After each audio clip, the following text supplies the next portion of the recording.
Once upon a time I had a Waterman Carene. It was the gunmetal, it was a very shiny, nice finish. I had an issue with it though. I didn't use it enough, and I'm pretty sure I ended up selling it. Now, years passed, and when I say years, I do mean years. I'm thinking we're probably genuinely coming up on a decade, and I participated in Appelbaum's pen quiz, and it was a lot of fun. And I happened to win, which was, as we would say in Dutch, more luck than wisdom, probably. But having said that, I won. And Yo said, well, here is your reward. And so I got this pen. This is a Waterman Carene, and I like it a lot. I was eyeing a Carene, so I told Joost, could you get me one of these? And he did, and now it's mine. Thus are the spoils of war. Now, Carene, fascinating pen, mainly for the nib, which is inlaid, very nice. Waterman does very nice lacquer jobs. I've tried to show you this. I don't know how well you can see it, but it's kind of a black and very dark red mottle. I really like it. It's a very fun writer. It's a stub. I'd never used a Waterman stub. At least I'd never owned a Waterman stub, I should say that. 18K nib. A lot to be said about it, but I'll do that as I tilt the camera down. I'll do a writing, I'll cover the parts of the pen, I'll do a writing sample, and I'll tell you what I like and what I don't like about this pen. Let's get started. Oh, and of course, a very kind thank you to Joost. That's a very generous reward for my nonsense. Okay, so here we go with the Waterman Carene. It comes in this box, which is a simple box. I like the Waterman boxes from that perspective. They have changed a little bit over the years, but the central tenet has stayed the same, and I kind of like the blue. Quite nice, simple, nothing super fancy. It comes with a cartridge. The Waterman cartridges are basically standard international long, so they have a standard nipple. They're longer than the regular cartridges, so that's the standard international short. What's nice about these cartridges is that they really hold quite a lot of ink. Think of the average converter. It's quite a bit of ink you get out of that. And then also here is the little booklet. How to. Okay. Okay, you need two hands. This is the instructions on how to fill a pen, like that sort of stuff. Okay, so we have that. Let's look at the actual pen. Here we have that pen. It's a very nice lacquered material. So these, I'm just putting it next to a Pilot Metropolitan so you can see it. Cartridge converter pens, I think they use, if I remember correctly, a brass barrel that they lacquer over. Carene, I want to say means keel. It's kind of inspired by luxury yachts, etc. I like this marketing statement. The Carene rides on a wave of vibrant inspiration. Okay, it has an 18-karat gold nib, extra fine, fine, medium, broad, or stub.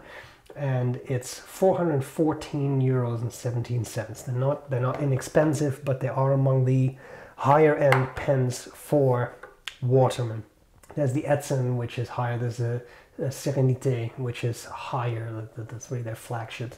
But anyway, Carene, top of the cap. I really like the shape of the cap. It is very sleek. If you look at the end of the barrel, is the way you see that nice sleekness. I really like that. We have this clip with this slot in it, which Waterman clips tend to have, a sort of open bit. A lot of their pens do. There is the Waterman logo right there, and these clips are spring loaded, which I think is very nice. We have Waterman on the center band as well as France. There are different finishes available. This is the Marine Amber. I really like it. It's very deep, dark red and black mottled pattern. I like a lot.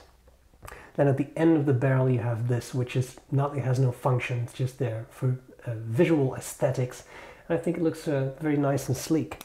You have the beautiful, in my mind, inlaid nib, which I like a lot, with again Waterman logo. It does say 18K 750 for the gold content, and here right above the hole through which it sucks in ink, it does say ST. I don't know if you can see that, but it's ST for stub. Okay, a little careful, but here we have the converter that's in it, cartridges or converter. There isn't a whole lot to disassemble on these pens. You can't just take that nib out or something. So this is really, when it comes to cleaning, it's really a matter of draw up ink, expel it, draw it up, expel it, etc. It's a nice, I really like the shape of the section. Again, very sleek, nice contour. And I think it's a nice size. It's not too big, it's not too small. And again, because of the brass base, it has a nice weight to it. And it posts very securely, quite deeply. So you have this really nice shape and size of pen. And that's really all there's to it. So why don't we have a look at how the pen writes? Now bear in mind, this is a stub.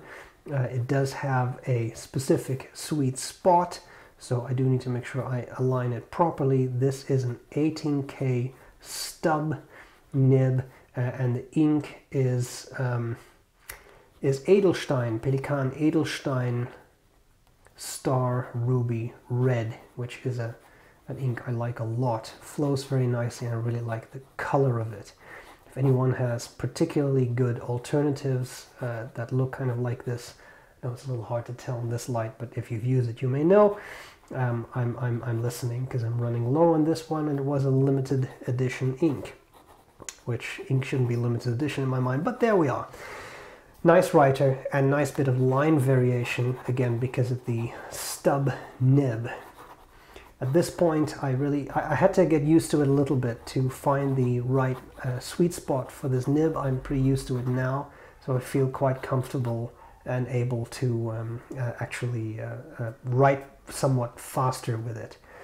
Like I said, the stub nib has the advantage that it offers a nice amount of line variation, and it is quite wet, as you can see here. This is also a wetter ink, but still quite wet. You get a very nice line variation out of this stub. It's quite crisp. This is under no pressure for a stub nib, leaning really, I would say, quite towards italic. It's quite sharp on the edges, but that allows, I'm trying to use as little pressure as I can, but that allows for a very nice amount of line variation, which I think is very attractive. As to reverse writing, that is not great in a stub nib in general, and this is no exception. So I wouldn't purchase it with that in mind.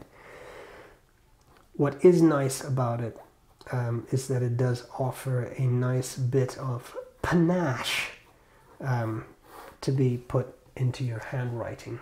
So I think that is a lot of fun, and that I will say I have had a lot of fun with. And there is the solid click of that cap.